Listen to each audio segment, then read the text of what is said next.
रही है। मैं तो अपनी गैया चरावे आऊं, वो तो अपने काम ते काम है, अपनी गुरुजी की कथा सुनूं रात में, अब तुम कहीं और जाइयो गैया चरावे। और ऐसा कह के भोंदू तो वहां से उठ के चल दियो अपनी गैया इकट्ठी करके। ठाकुर जी कहे, ए भोंदू रुक तो जा। भोंदू बोलो, अब तभी रुकूंगो जब ये वचन दोगे कि गुरुजी के पास चलूंगो।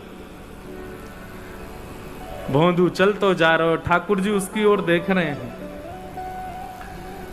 भोंदू जैसे ही दिखना बंद हुआ, जैसे ही थोड़ा दूर गया, ठाकुर जी इतने व्याकुल हो गए जैसे मानो त्रिलोक की छीन करके ले गया हो ठाकुर जी से।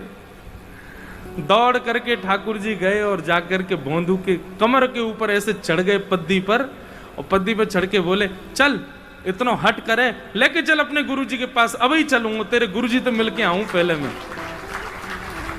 भोंदू तो आनंदित है गयो महाराज, ठाकुर जी को ऐसे अपनी पद्दी पर चढ़ाई करके लेके गयो। शाम को समय गुरुजी आंगन में बैठे हैं, शिष्यन को पढ़ा रहे हैं, तभी गौशाला की सब गैया आ गई।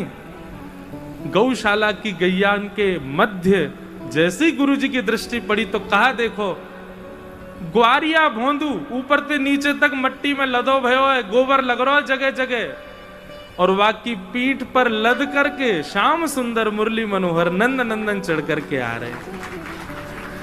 आहा, ये दृश्य देख करके गुरुजी तो आनंदित है गए।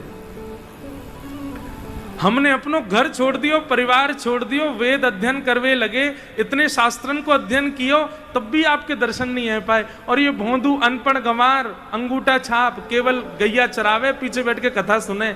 एक बात पर गुरु की पर विश्वास करके भांडीरवन चलोगे और ठाकुर जी को पकड़ के आश्रम ही लिया है 4 दिना में। तो ठाकुर जी को भैया आपका भोलापन प्रिय है।